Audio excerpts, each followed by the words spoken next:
Hi. Okay, so I am on a forum where I can ask some questions. So I wrote to my friend Sasha, and he was born and raised Orthodox. So we were on chat actually this morning a little bit.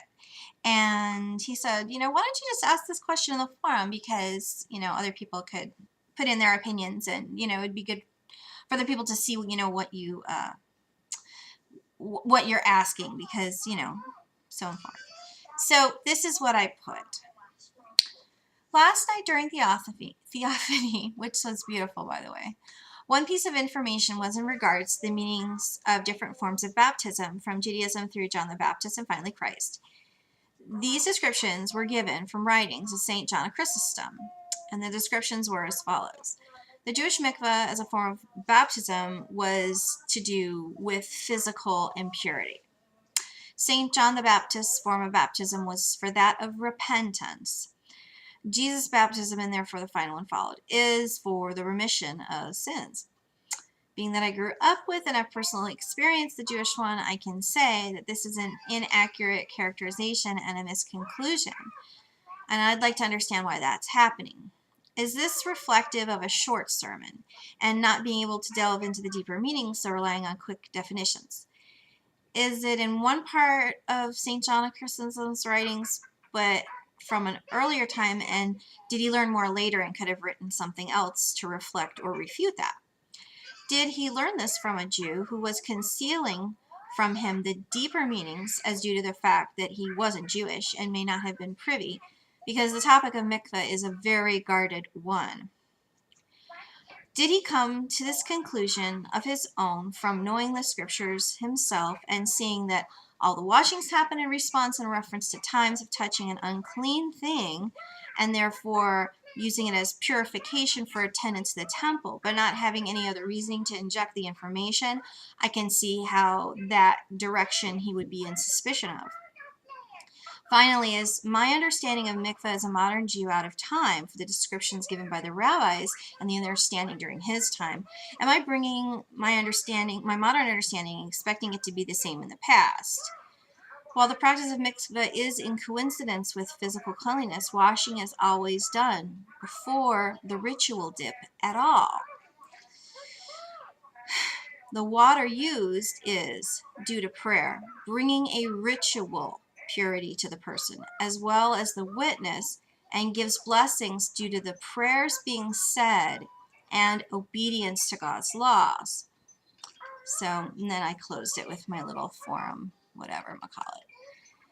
So, I don't know if I'm gonna have to kind of research maybe about some of the definitions and descriptions given of mikveh, and sort of pay attention to what was being said at the time or what was being taught, because it just could be that, over time it's been acquired this understanding that may or may not actually be so.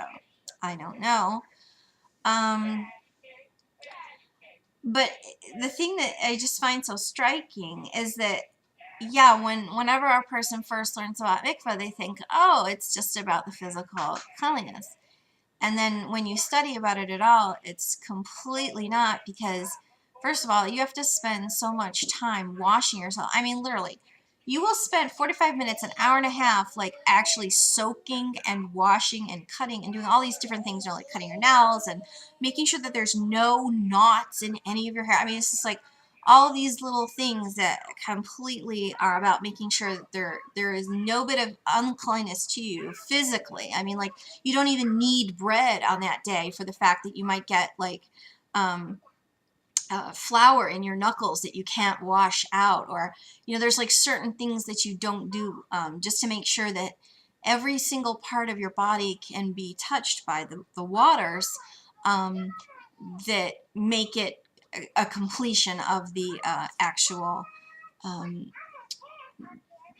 deed. Is even like the way that you dip, that you have to be completely under, like you don't even close your eyes, so that like the little wrinkles in between, it's like not touching that. I mean, it's like very, very exact, and it's kind of in a certain way looked at as a science in a way, which I don't even I don't even know if I want to get into that. I've been avoiding the topic of mikvah for 2 or 3 years now on YouTube. And I've like promised people mikvah videos for way too long.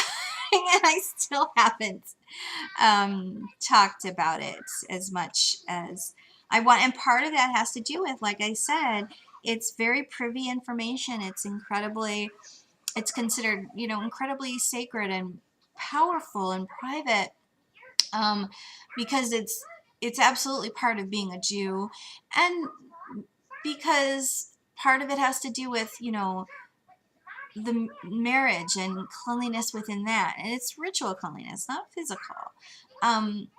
Just keeping that pure and sacred. So I think that's part of why it's, you know, approached with a tenderness, I guess you could say.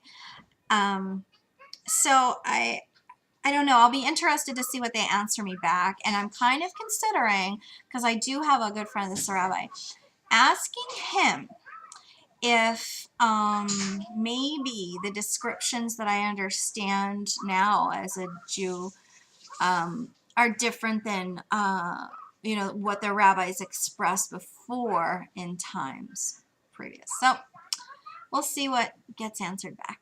Thanks.